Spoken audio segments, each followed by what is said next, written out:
किरण ने अपने दिल पे पत्थर रख के अपने बेटे को खुद से जुदा करने का फैसला तो किया है कि सैफ अपने बेटे को खुद पाले। ज़रा मैं भी तो देखूं कि सैफ की दूसरी बीवी क्या उसके बेटे के साथ सैफ को कबूल करती है। लेकिन अब खुद किरण के लिए अपने बेटे के बगैर रहना बहुत मुश्किल हो चुका है, क्योंकि कमरे में बिखरी बेटे की चीज़ें देख के किरण को बार बार उसकी याद सताती है और फिर एक माँ को ये भी फिक्र होती है कि पता नहीं उसका कोई ख्याल रख भी रहा होगा या नहीं। बहरहाल किरण अपने बेटे की तमाम चीज़ें पैक करती है ताकि ना सामने नज़र आएंगी ना ही दिल को खिंच पड़ेगी। और फिर जब अपने मामू कबीर से कॉल पे बात करती है तो कबीर भी किरण को ही समझाता है कि तुमने बहुत अच्छा फ़ैसला किया है और अब वापस सैफ के पास जाने की गलती मत करना। कबीर को तो डे वन से ही सैफ की पर्सनैलिटी में कुछ झोल नज़र आए थे, लेकिन चूंकि सजाद अहमद फ़ैसला कर चुके थे कि सैफ से ही किरण की शादी होगी, तो कबीर की किसी ने सुनी ही नहीं। और अब कबीर को याद आता है मुईज़ हसन, किरण का क्लास फेलो, जिसे पहली नज़र देखते साथ ही कबीर को यकीन हो गया था कि ये लड़का दिलो जान से किरण को चाहता है और बज़ाहिर भी देखने में काफ़ी माकूल नज़र आ रहा था। कम से कम सैफ से तो बहुत बेहतर था। कबीर सोचता है कि काश किरण की शादी मुईज़ हसन से हो जाती तो आज मेरी भांजी की ज़िंदगी काफ़ी बेहतर होती। उधर मुईज़ हसन ने भी अभी तक शादी नहीं की, क्योंकि वो फैसला कर चुका है कि अपनी बाकी की ज़िंदगी किरण की यादों के सहारे गुजारेगा। यादें भी क्या, उसकी तो किरण से लाइफ में 2-3 दफ़ा ही बात हुई थी।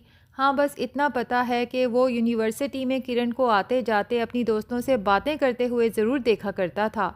उसके लिए यही यादें बहुत हैं और बाकी का फोकस उसका अपने करियर पे है, जिसकी वजह से वो सक्सेस की तरफ गामजन है। हाँ, दिल में एक खलिश ज़रूर है कि काश किरण भी मेरी ज़िंदगी में होती तो शायद मैं अपनी इन अचीवमेंट्स को ज़्यादा इंजॉय कर लेता। अब सैफ तो फरियाल को अलग घर में रखना चाहता था, लेकिन फरियाल बज़िद थी कि मैं वहीं रहूंगी जहां तुम रहोगे, यानी तुम्हारे अपने घर में। जाहिर है कि फरियाल की तो हमेशा से ही नज़र सैफ के पैसे पे थी। अब सैफ ने तो फरियाल को अपने घर लाके रख लिया है, लेकिन फरियाल सैफ की माँ के लिए एक अजाब बनने वाली है, क्योंकि पहले ही दिन सैफ की माँ उसके लक्षण देख लेती है।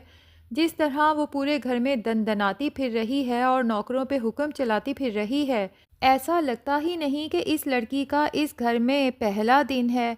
अब जब फरियाल किचन में जाती है और मेड से अपने लिए कॉफ़ी बनाने के लिए कहती है तो सैफ की माँ को बहुत गुस्सा आता है। वहीं पहुँच जाती है और फरियाल को दो चार सुना देती है कि तुम मेरे बेटे को तो अपने हुस्न और झूठी मोहब्बत के जाल में फंसा के बेवकूफ़ बना सकती हो, लेकिन ये मत समझना कि तुम यहाँ ज़्यादा दिन टिकने वाली हो। अब फरियाल सैफ की माँ को समझाने की कोशिश करती है कि मैं आपके बेटे की पसंद हूँ, आपको चाहिए कि खुले दिल से मुझे एक्सेप्ट करें। लेकिन जैसे ही वो ज़ुबान खोलती है कि देखें आंटी, तो सैफ की माँ तो फट पड़ती है कि आंटी कह के मेरे साथ किसी किस्म का रिश्ता कायम करने की कोशिश मत करना। तुम यहाँ 2-4 दिन की मेहमान हो, जैसे ही मैं सैफ से कहूँगी वो तुम्हें इस घर से निकाल बाहर करेगा।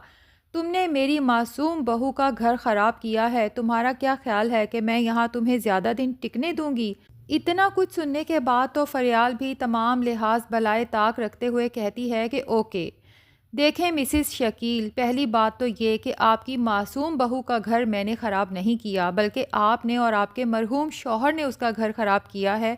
जब आप लोगों को पता था कि सैफ मुझे दीवानों की हद तक चाहता है, तो बेहतर नहीं था कि आप पहले ही इज़्ज़त के साथ मेरी और सैफ की शादी करवा देती। दूसरा ये कि अब चूंकि मैं सैफ की वाइफ हूँ, तो जितना इस घर पे आपका या सैफ का हक है उतना ही हक मेरा भी है। और जहाँ तक आपकी ये गलत फहमी है कि आप सैफ से कहेंगी और वो मुझे घर से निकाल देगा, तो अगर सैफ इतना ही आपका कहना मानता तो वो मुझसे निकाह ही क्यों करता। बेहतर ये है कि आप ऐसी कोई कोशिश ना करें, कहीं ऐसा ना हो कि मुझे घर से निकलवाने के चक्कर में आप ही घर से बाहर हों। सैफ की माँ तो जब फरियाल की चलती ज़ुबान देखती है तो हक्का बक्का रह जाती है और उसे ये भी समझ आ जाती है कि अब मैं कुछ भी करके इस तेज़ तरार लड़की को इस घर से बाहर नहीं निकाल सकती। अब तो उसे पहले से भी बढ़ के अपनी बहू किरण याद आती है, जिसके साथ हमने इतना जुल्म किया। सैफ के साथ उसकी शादी तो करवाई ही, साथ ही उसे ये धोखा देते रहे कि फरियाल का चैप्टर तो कब से क्लोज़ हो चुका है, जबकि सैफ तो अभी तक फरियाल से कॉन्टेक्ट में था। हत्ता कि उसे निकाह करके घर ले आया है, लेकिन फिर भी किरण ने कभी मेरे साथ इस तरह से ज़ुबान नहीं चलाई। अब सैफ चूँकि रात से अपने बेटे के साथ हॉस्पिटल में है, तो अगले दिन उसने घर आना है और सैफ की माँ ने हॉस्पिटल जाना है, लेकिन जाने से पहले वो सोचती है कि मुझे किरण को भी बता देना चाहिए। जैसे ही किरण को बताती है कि तुम्हारे बेटे की तबीयत रात से ख़राब थी और वो हॉस्पिटल में है, तो किरण तो शदीद बेचैन हो जाती है। वो जो अपने साथ वादा कर चुकी थी कि अब अपने बेटे को ना तो याद करेगी, ना कभी मिलने के लिए तड़पेगी, खुद पे कंट्रोल नहीं कर पाती और बस भागती है हॉस्पिटल की तरफ। अभी सैफ की माँ तो पहुंची नहीं, जबकि सैफ वहीं पर मौजूद है, जो किरण को देखता है तो साफ कह देता है कि मेरे बेटे से तुम्हें मिलने की इजाज़त नहीं है।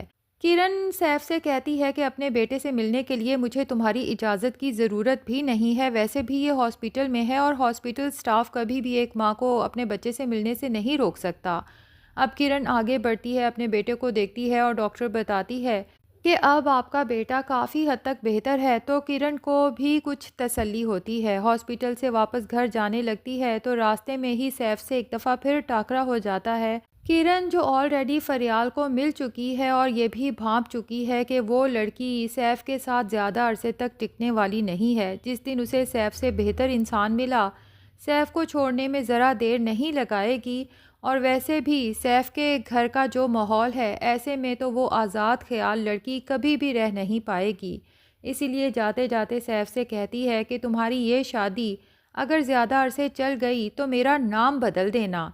सैफ तो किरण की इस धमकी पे हैरान परेशान रह जाता है, जबकि शदीद गुस्से में भी आ जाता है। इतने में जब सैफ की माँ पहुँचती है तो सैफ को गुस्से में देख के पूछ ही लेती है कि क्या किरण आई थी? तुमने उसे उसके बेटे से मिलने दिया? सैफ अपनी माँ से कहता है कि मुझे इस किरण से शदीद नफ़रत है। आज के बाद ना तो मैं इसे अपने बेटे से मिलने दूंगा और ना ही इस किरण को कभी तलाक दूंगा। सारी ज़िंदगी अपने बेटे से मिलने के लिए तड़पती रहेगी। अब सैफ अपने बेटे को हॉस्पिटल से डिस्चार्ज करके जब घर लेके जाता है और फिर अपने बेटे के साथ ही टाइम स्पेंड करता है, तो फरियाल को तो शदीद गुस्सा आता है। सैफ से कहती है कि मैं तुम्हारे और मेरे दरमियान किसी को भी बर्दाश्त नहीं कर सकती, चाहे वो तुम्हारा अपना बेटा ही क्यों ना हो। बेहतर ये है कि तुम इसे किरण के हवाले कर दो, क्योंकि कल को अगर किरण ने कस्टडी का केस किया तो बच्चे की कस्टडी हमेशा माँ को ही मिलती है। लेकिन सैफ फरियाल से साफ कह देता है कि आज तो ये बात कह दी है, आज के बाद ये बात करने की कोशिश मत करना, क्योंकि ये मेरा बेटा है और ये मेरे साथ रहेगा। अब फरियाल सैफ को फोर्स करेगी कि वो किरण को भी तलाक दे दे, लेकिन सैफ किरण को तलाक भी नहीं देगा। लेकिन नाजरीन, देखना ये है कि मुईज़ हसन को जिस दिन पता चला कि किरण और सैफ अब साथ नहीं रहते, बल्कि किरण अपने घर वापस आ चुकी है, तो क्या वो किरण को फिर से अप्रोच करेगा और क्या उससे शादी की ख्वाहिश का इजहार करेगा? जबकि किरण, जिसकी ज़िंदगी में पहला आने वाला मर्द यही सैफ था, जिसे वो दिलो जान से चाहने लगी थी, तो क्या किरण के लिए आसान होगा सैफ की मोहब्बत को दिल से निकाल फेंकना और मुईज़ की मोहब्बत पर यकीन करना? नाजरीन, आप में से कौन कौन चाहता है कि किरण को सैफ से खुला लेके मुईज़ हसन से निकाह कर लेना चाहिए? कमेंट सेक्शन में ज़रूर बताएं। वीडियो पसंद आई है तो लाइक और चैनल को सब्सक्राइब भी ज़रूर कर दें।